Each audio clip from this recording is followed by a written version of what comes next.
जीव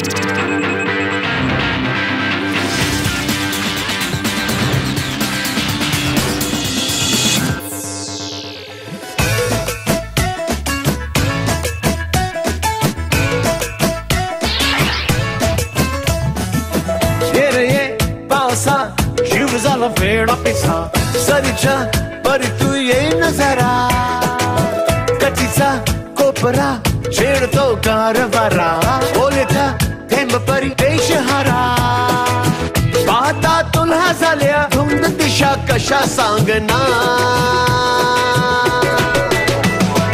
दिसलेल्या साडीमध्ये चोख दिसते आज मला पुन्हा भिजावायचे वाटते कच्ची म्हणून कशी दिसते आज मला पुन्हा भिजावायचे वाटते. नमस्कार, मी Nilima Kulkarni. Celebrity talk time मध्ये आपल्या सगळ्यांचं मनापासून स्वागत. आणि आज तुमचा वीकेंड रॉकिंग करायला आपल्या सोबत आला आहे आकाश ठोसर. आकाश, खूप मनापासून स्वागत आहे तुझं. थँक्यू. तू मागच्या वेळेला आम्हाला झिंगाट करून सोडलं होतंस आणि आता गच्ची या गाण्यावर सगळे थिरकले आहे, त्यामुळे थिरकायला तू भाग पाडतोस सगळ्यांना. ही गाणी एक से एक आहेत आणि अर्थात सैराट नंतर FU भेटीला आलेला आहे. प्रेक्षकांच्या भेटीला कालपासून सुरू झालेला आहे आणि छान रिस्पॉन्स आहे. तुला एकंदर कसा प्रतिसाद मिळतोय आज? खूप छान रिस्पॉन्स भेटतोय मला. म्हणजे कालपासून सगळ्यांचे फोन SMS सुरू झालेत की आकाश तुझं काम खूप छान झालंय, खूप छान डान्स केलाय, म्हणजे खूप एकदम चेंज झालेला आहे. म्हणजे परीक्षानंतर साहिल जमीन आसमानचा फरक आहे. म्हणजे खूप छान स्वतःला ग्रूव केले. सो असे ऐकून खूप छान वाटते मला. नक्कीच तो प्रतिसाद कसा मिळतो हे आज आपणही पाहणार आहोत, कारण प्रेक्षक आज तुला फोन करणार आहेत आणि प्रश्न विचारणार आहेत. मी तेच वाट पाहतोय आता प्रेक्षक. येस, त्यामुळे तुम्ही सुद्धा आकाशला फोन करून प्रश्न विचारू शकता. आमचा फोन नंबर लिहून घ्या.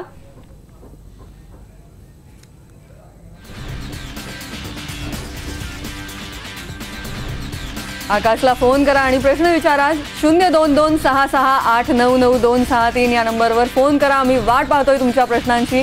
आकाश ठोसर आपल्या सोबत आहे. आकाश, FU भेटीला आलेला आहे. सैराट नंतर तू काय करशील याची उत्सुकता तमाम महाराष्ट्राला नव्हे तर तमाम भारताला होती खऱ्या अर्थाने, कारण महाराष्ट्राबाहेर सैराट पोहोचला होता. हेच मोठं टेन्शन होतं की आता सगळ्यांचं लक्ष लागून आता आकाश काय करणार, कसं करणार, तेच मोठं टेन्शन होतं मला. आणि तू FU निवडलास आणि अर्थात तो मेकओव्हर आम्ही पाहतोय, तुझं बदलतं रूप आम्ही पाहतोय, ती अभिनयातली सुद्धा उंची अजून वाढलेली आहे. एकंदर महेश मांजरेकरांसोबत ते ट्युनिंग अर्थात छान जमलेलं आहे तुमचं, प्रश्नच नाही. पण कशा अर्थाने आणखी मार्गदर्शन वाढत गेलं, कशा अर्थाने तू समृद्ध होत गेलास आणखी यामुळे? मला वाटतं म्हणजे मी जास्त काही असं केलं नाही. म्हणजे सैराट नंतरचं बघितलं तर जास्त स्वतःला टाईम घेतला नाही. म्हणजे जेवढा FU मध्ये टाईम दिला, म्हणजे स्क्रिप्टवर असेल किंवा लँग्वेजवर असेल किंवा अजून डान्ससाठी असेल, तेवढंच काही केलं असेल ते केलं असेल. पण असं स्वतःला म्हणून अजून तरी टायमिंग दिलं नाही. आता FU नंतर नक्कीच स्वतःला टाईम देणार आहे. आणि मला वाटतं जो चेंज झाला आहे माझ्यामध्ये, मला वाटतं म्हणजे आता सैराट नंतर मी 1 वर्ष झाला तर मुंबईमध्येच आहे. सो या सगळ्यांमध्ये राहून यांच्यात मिसळून तो चेंज झाला असेल. नक्कीच. आणि छान युवा गँग आहे तुमच्या सगळ्यांची. सत्य आहे, मयुरेश आहे, संस्कृती आहे, वैदेही आहे. त्यामुळे तुमची एक धमाल टीम रंगली होती आणि शूटिंगमध्ये तुम्ही खूप एन्जॉय केलं होतं. ते सगळे फोटो आम्ही पाहत होतो. एकंदर या सगळ्या शूटिंगच्या गमती कशा रंगल्या आणि तुमचं ट्युनिंग कसं आणखी वाढत गेलं? मला सुरुवातीला तर म्हणजे थोडीशी म्हणजे टेन्शन होतं की कारण माझा आणि मुंबईचा सुरुवातीपासून जास्त संबंध आलाच नाही आहे. म्हणजे जो आला तो सैराट नंतरच. तर ते एक टेन्शन होतं की आता हे सगळ्यांना सोडून मुंबईमध्ये जायचं, यांच्यासोबत कसं काम होणार किंवा आमचं ट्युनिंग कसं जुळणार, हे सगळं टेन्शन होतं. पण मला वाटतं मी ज्यावेळेस आलो होतो, म्हणजे लुक टेस्ट होतं त्यावेळेस आलो होतं फर्स्ट टाइम, त्यावेळेस त्यांना भेटलो सगळ्यांना. आणि सगळेजण एवढे म्हणजे 10-15 जण मला म्हटलं अरे एवढे ॲक्टर्स म्हणलं. मी म्हटलं आधी विचार केला असतील आपले साल्याबाळ्यासारखे 2-3 असतील, चालून जाईल. पण ज्यावेळेस बघितलं 10-15 जण म्हणले या सगळ्यांसोबत कसं जमणार यार आपलं. पण या सगळ्यांनी मला खूप छान सांभाळून घेतलं. म्हणजे काही माझ्यापेक्षा मोठे आहेत, काही छोटे आहेत, पण सगळ्यांनी म्हणजे मस्त म्हणजे घरातल्यासारखं मला सांभाळून घेतलं. म्हणजे ही पण माझी एक फॅमिलीच आज तयार झाली. कारण आम्ही जवळजवळ 1 वर्ष शूट केलं आणि 1 वर्षात मी कॉलेज लाईफ जगलोय. खूप धमाल केली आम्ही, मला असं वाटतं. खऱ्या अर्थाने कॉलेज लाईफ जगलायच असं तू सांगितलंस. ही टीम तर छान रंगली. आता प्रेक्षकांचे फोन यायला सुरुवात झालेली आहेत. पहिला फोन आहे पंढरपूरहून विजयकुमार पाटील यांचा. विजयकुमार, नमस्कार, तुमचा प्रश्न विचारा. सर्वप्रथम आकाश तुझं अभिनंदन. थँक्यू. पहिल्या सैराटमध्ये तुझं परशाचं काम खूपच एक्सलंट वाटलं होतं आणि आता तू पण पाहिला त्याच्यामध्ये पण तुझं एकदम छान असं काम मी पाहिलं. तर मला असं विचारायचं होतं की पहिल्या सैराटच्या अभूतपूर्व यशानंतर आता परत जेव्हा तू आम्हाला भेटतोय तर तुला कसं फील होतंय? नक्कीच मला खूप छान वाटतंय. सुरुवातीला तर तुमचे खरं सगळ्यांचे खूप आभार मानले पाहिजे की तुम्ही म्हणजे सैराटच्या पार्शल एवढं भरभरून प्रेम दिलं, भरभरून प्रेम अजूनही मला देत आहे. सो मला खात्री आहे की साहिलला पण तुम्ही तसंच प्रेम देणार. आणि या सगळ्यांचं मला वाटतं डिरेक्टरने जसं सांगितलं तसं मी करत गेलो आणि मला वाटतं साहिल त्याच्यातूनच उभा राहिला. सो नक्कीच तुम्हाला तो साहिल आवडला असेल असं मला वाटतंय. नक्कीच. त्यामुळे मायबाप प्रेक्षकांचे आधी तू आभार मानलेले आहेस आणि त्यामुळेच ही सगळी पुढची सगळी भरारी आहे. जळगावहून प्रसाद तायडे आपल्या सोबत आहेत. प्रसाद, तुमचा प्रश्न विचारा. मम्मी, हा प्रसाद, तुमचा प्रश्न विचारा. हॅलो आकाश. हा नमस्कार. आकाश, मी हा. प्रसाद तायडे बोलतोय. बोला बोला बोला, येतोय आवाज तुमचा. अरे मला तुला एवढं विचारायचं होतं, तुझं सैराट तू आता फिल्म केली, त्यात तुझा एक कॅरेक्टर मला तर बोलणं सुचत नाहीये खरं तर. काय सैराट वरनं हा लाईफ कशी चेंज झाली तुझी? वा, मला वाटतंय माझी जेवढी लाईफ चेंज झाली म्हणजे जे पण चेंज झाला सगळं तुमच्या समोर झालं आणि तुमच्यामुळेच झालंय. सो तुम्हाला सगळ्यांना माहिती आहे, कारण माझ्या आयुष्यात जे पण घडत गेले ते तुमच्या समोर झालेले आहे. सो तुम्हाला सगळं माझ्याबद्दल माहिती असेल असं मला वाटतंय. नक्कीच लाईफ चेंज झाली आहे आणि ती लाईफ चेंज झालेली आम्हाला दिसतीये. सगळे बघतायत असं मला वाटतं, कारण मी प्रत्यक्ष मी कुठेही काय केलं तरी सगळे ते कुठं युट्यूबवर आहेच, फेसबुकवर आहे, ट्विटरवर आहे, कुठून येते ते माहिती नाही म्हणजे सगळं तुमच्या समोर पोहोचतंय. शूटिंगच्या इथेही खूप गर्दी होती आणि तुला शोधत लोक तिकडे आले होते. त्यामुळे शूटच्या बाहेर मी सांगतो, म्हणजे शूट संपल्यानंतर रोज अर्धा ते 1 तास मी खास फोटो काढायसाठी द्यायचो. म्हणजे व्हॅनिटीच्या बाहेर सगळी गर्दी असायची त्यांच्यासाठी. नक्कीच एखाद्या कलाकाराला यापेक्षा आणखी काय हवं? खरंच त्याच्यात खूप आनंद आहे, सिरियसली सांगतो. म्हणजे एवढे जण आपली वाट पाहत बसतात आणि 2-2, 3-3 तास थांबतात. म्हणजे सगळी कामं सोडून ते येतात माझ्यासाठी, थांबतात. मस्त वाटते सगळं. नक्कीच अत्यंत स्वप्नवत हा सगळा प्रवास आहे. डोंबिवलीहून भारत वावळ आपल्या सोबत आहेत. भारतजी, तुमचा प्रश्न विचारा. नमस्कार आकाश. नमस्कार. तुझं प्रथमच परत अभिनंदन असं करतो की सैराटमध्ये जी तू भूमिका केली होती ती आपलातून होती आणि अजूनही आम्हाला असं वाटतं की सैराट सेकंड रनमध्ये जरी चालू झाला तो अतिशय गाजेल. मला असं म्हणायचं की सैराटच्या भूमिकेशी आणि सध्या तू FU या नवीन पिक्चरमध्ये नवीन लुक, नवीन अंदाज अशामध्ये आलेला आहे, परंतु तो एक प्रेक्षक म्हणून एक लव्ह स्टोरी किंवा इतर स्टोरी असावी असं आम्हाला भासतं नाही आणि त्यामुळे थोडा तुमच्या अभिनयामध्ये आम्हाला थोडा कमतरता वाटते. तर याबद्दल तुमचं काय मत आहे? आणि कदाचित तुम्हाला एखाद्या हिंदी सिनेमामध्ये ऑफर आली चांगला रोल करण्याची तर ती तू स्वीकारशील काय? धन्यवाद. नक्कीच. आता म्हणजे FU मध्ये साहिल करताना मी माझ्या म्हणजे पूर्ण प्रयत्न केला चांगलं काम करण्याचा. आता कितपत आवडते कितपत नाही तुम्हीच ठरवणार, ते तुमचं एक बरोबर आहे, तुम्हाला आवडलं असेल नसेल. पण इथून पुढे पण तुम्ही सांगताय तर मी नक्कीच स्वतःवर कष्ट करेल, स्वतःवर काम करेल आणि पुढच्या वेळेस तुम्हाला नक्कीच खुश करेल असं मला वाटतंय. नक्कीच ही जर्नी आहे, ही फार मोठी आहे. त्यामुळे हे आणखी शिकत राहायचं आहे आणि पुढे जायचं आहे. या गप्पा आणखी सुरू राहणार आहेत. घेऊया एक छोटासा ब्रेक, पण ब्रेक नंतर पुन्हा भेटणार आहोत आकाश ठोसर सोबत. तेव्हा पाहत राहा सेलिब्रिटी टॉक टाइम. जीव झाला वेडा पिसा सरीच्या परी तू ये नजरा कचीचा कोपरा छेडतो कारभारा बोलता थेंब परी.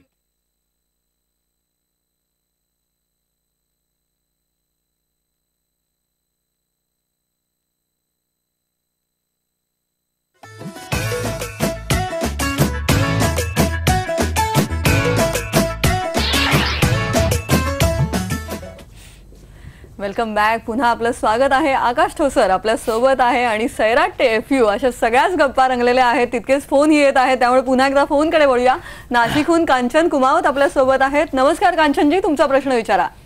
नमस्कार. मला ऍक्च्युली ठोसरला प्रश्न विचारायचा आहे, आकाश ठोसरला. हा बोला. हॅलो आकाश. हा हाय. आकाश, मला तुला असं विचारायचं आहे की तू खूप स्मॉल टाउन मधून बिलॉंग करतोस, तर टोटली सगळं तुझं लाईफस्टाईल सगळं चेंज झालंय आणि हे स्टारडम कॅरी करणं तुला अवघड जातंय की सोपं जातंय? आणि तू किती हे स्टारडम हाताळण्यासाठी तुला किती कष्ट करावे लागतात आणि तू ते कसं कॅरी करतोय सगळं? अवघड जाते म्हणजे मी ॲक्च्युली या सगळ्याला स्टारडम सारखं बघतच नाहीये. म्हणजे आता मी जसा आधी होतो तसंच राहतोय. म्हणजे आता माणसं येऊन भेटतात, चांगली माणसं त्यात काही असतात, काही थोडेसे खोडकर असतात किंवा म्हणजे क्रेझी असतात. एक त्यांना म्हणजे एकदम शांततेत घेतो किंवा त्यांना काही नाही, फक्त एक फोटो हवा असतो. एक फोटो भेटला खुश होतात ते.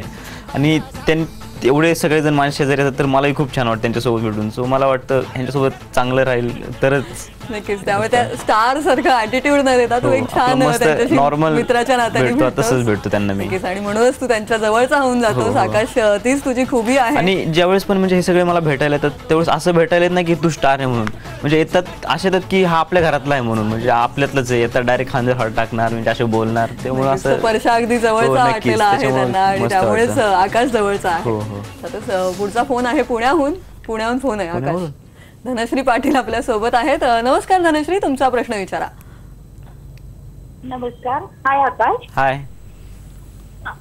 माझा क्वेश्चन असा आहे की मला तू मेल आणि फिमेल तुझं फेवरेट कोण ऍक्टर आहे ते सांगशील, आणि मेल जो आहे ऍक्टर त्याचा फेवरेट कुठला रोल करायला तुला आवडेल?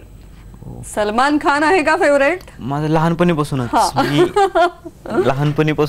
अमिताभ बच्चन सरांचा खूप मोठा फॅन आहे. म्हणजे अमिताभ बच्चन, सलमान खान सगळे खूपच. हो, त्यांचा मला वाटतं कुठलाही रोल करायला मला आवडेल, कारण केले काही केलं तरी भारीच वाटतं मला. बच्चन सरांचा कुठलाही role, angry young man super. आणि ते जे म्हणजे ड्रिंक केलेले जे रोल करतात सो ते माझं फेवरेट आहे. एखादा संवाद कुठला बोलता येईल आता? नाही, म्हणजे मी आपलं मजात कधी कधी बसलो तरी हाय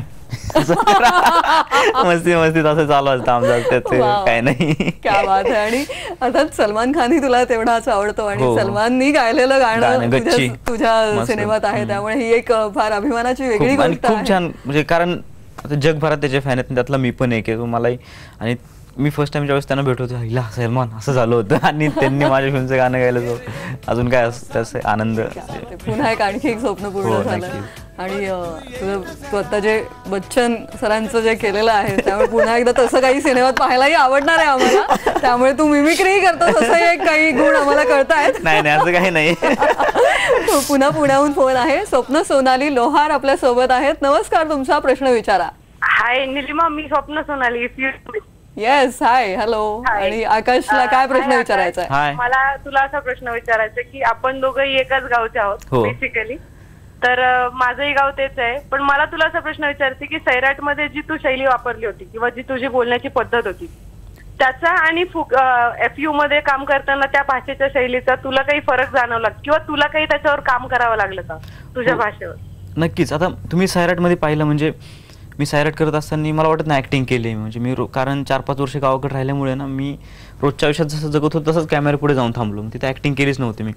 आणि 4-5 वर्ष गावाकडे राहिल्यामुळे मला वाटतं ती माझी बोलण्याची जी शैली असेल ती तशी गावाकडच्या सारखी होती. मला तर FUचं साहिल करताना ते थोडंसं चेंज करायचं होतं, कारण साहिल हा लहानाचा मोठा मुंबईमध्ये झालेला आहे. याचे सगळे मित्र मुंबईचे आहेत, सो तो सिटीतला वाटला पाहिजे.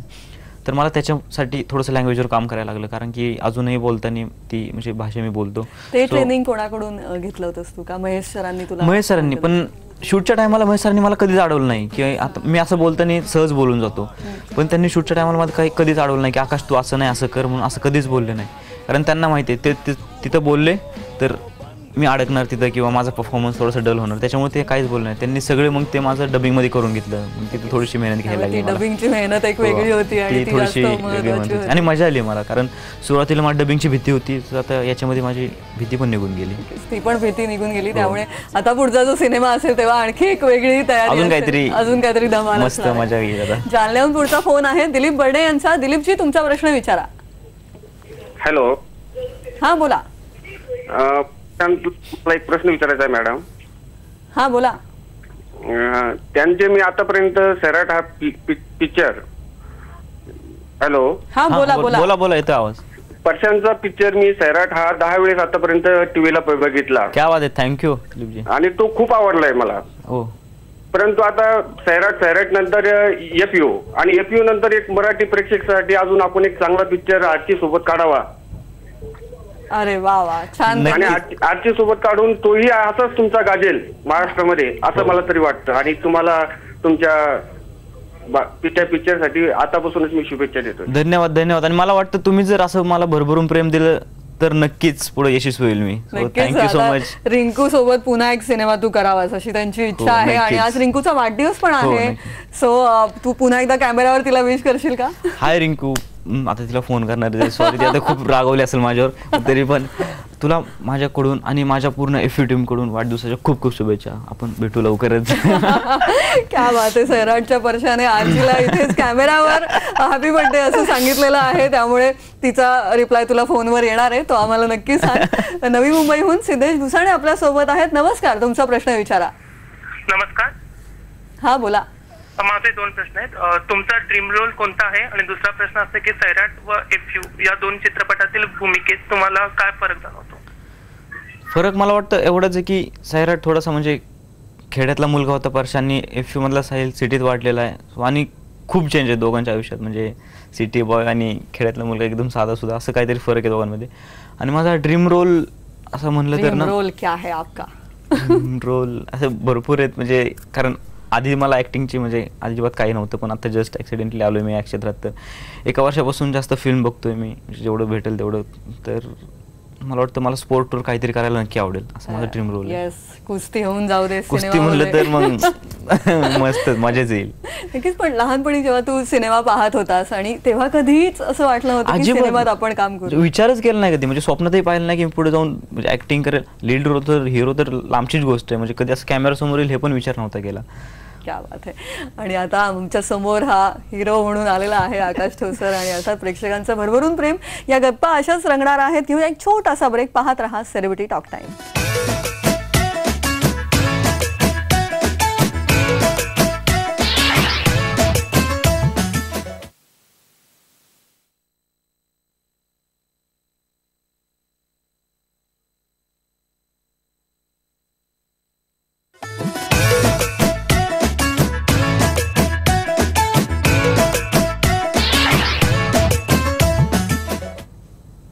Welcome back. Celebrity talk time मध्ये आपल्या सोबत आकाश ठोसर आहे. गप्पा तर धमाल रंगलेल्या आहेत, आणि गप्पांचं हे शेवटचं पर्व आहे. वेळ कमी आहे आपल्याकडे, पण मोह आवरत नाहीये, त्यामुळे आपण वेळ वाढवायचा ना, मजा येते. वेळ वाढवूया ना, पुन्हा एकदा भेटूया आपण. असं तू बोलो, मला सांग कधी मी येईल. हा, अशी निमित्त आम्ही शोधत राहतो. ठीक आहे. पुन्हा एकदा फोन कडे वळूया. पुण्याहून रवींद्र कुडाळकर आपल्या सोबत आहेत. नमस्कार, तुमचा प्रश्न विचारा. आकाश नमस्कार. मी तुझ्या बोलतोय, रवींद्र कुडाळकर पुण्याहून. खरं तर मला तुझ्याकडे पाहिलं की एक अशी गोष्ट सुचते की जसा गरीब कुटुंबातला 10वीतला विद्यार्थी गुणवत्ता आधीच पाहायला येतो ना, अगदी तसंच तुझं झालंय की तू अगदी शून्य परिस्थितीमधनं अभिनय क्षेत्रामध्ये नाव कमवलंय. तुझा खूप खूप अभिमान वाटतो आकाश. माझे 2 प्रश्न आहेत तुला. पहिला प्रश्न मला असा विचारायचा आहे की तू स्वतः दैव नशीब भाग्य मानतो का? आणि दुसरा प्रश्न असा की तुझ्यासारखे अनेक युवक युवती आज परिस्थिती नसताना देखील स्वप्न पाहतात अभिनय क्षेत्रात येण्याचे, त्यांना तू काय संदेश देशील? धन्यवाद आणि हार्दिक शुभेच्छा. अच्छा, सुरुवाती तुमचे आभार मानतो की तुम्ही माझं म्हणजे एवढं प्रेम देताय. जो मी सांगतो की म्हणजे आता ते म्हणतात तसं की म्हणजे ऍक्टिंगसाठी बरेच जण हे करतात. मी फक्त ऍक्टिंग क्षेत्रात नाही, कुठल्याही क्षेत्रात असू द्यात, म्हणजे तुम्ही काही करा, पण तुम्ही तुमचा 100% देण्याचा प्रयत्न करा. म्हणजे तुम्ही कोणतंही काम करा, मेहनतीला पर्याय नाही. हा, मन लावून काम करा आणि चांगलं होईल याची आशा करा. नक्कीच चांगलं होणार असं मला वाटतं. आणि अजून एक त्यांचा प्रश्न होता की नशिबावर विश्वास आहे का?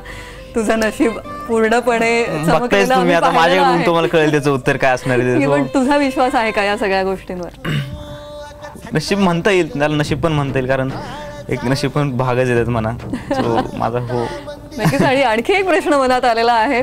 आपण सैराट बद्दल बोलतोय. नागराज मंजुळे तुझे अण्णांनी चित्रपट पाहिला का एफयू, आणि त्यांची काय रिॲक्शन आहे? नक्कीच, म्हणजे पूर्ण सैराट टीमनी चित्रपट पाहिला. प्रीमियरला सगळेजण आले होते पुण्यामध्ये. सगळ्यांना खूप आवडला, कारण जो माझा चेन दिसला म्हणजे सैराटच्या परशाना साहिलमध्ये, तो त्यांना आवडलं म्हणजे काम केलेलं. आणि घरचे अर्थात घरचे तर खूपच खुश आहेत, कारण मी काही केलं त्यांना टीव्हीवर दिसलं यातच खुश आहेत ते. त्यांनाही खूप आवडलं. त्यामुळे हे प्रेम आहे हे सदा सर्वदा कायम राहणारच आहे. आकाश, आता खूप बिझी आहेस तू एफयूच्या प्रमोशन्स मध्ये, पण आता यानंतर काय प्लॅन आहे? जरा ब्रेकवर जाणार आहेस की नाही?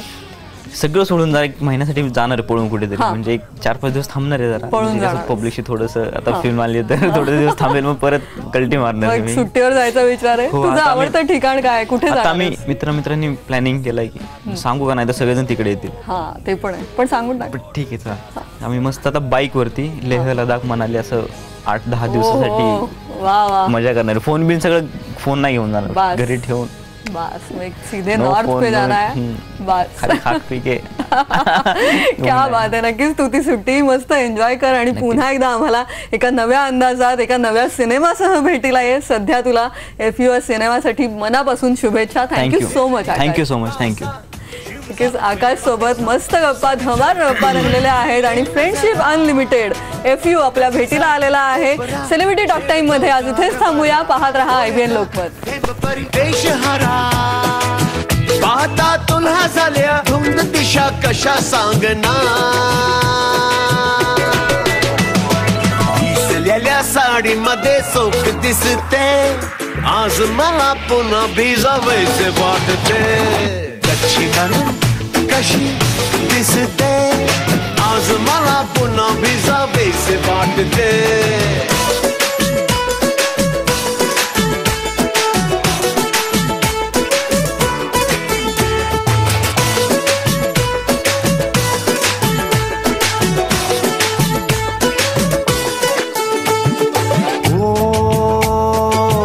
आली ही थंडी गुलाबी गुलाबी त्यातही कच्ची शराबी.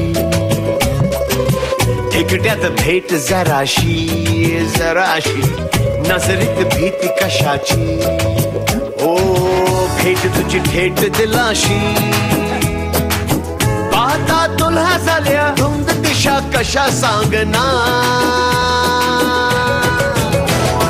थंडी त्याला चादरीत जवळ भासते. हल्ली मला रोज कोझी कोझी वाटते. कच्ची कशी दिसते आज मला तिला पाहावेसे वाटते. हल्ली मला रोज कोझी कोझी वाटते.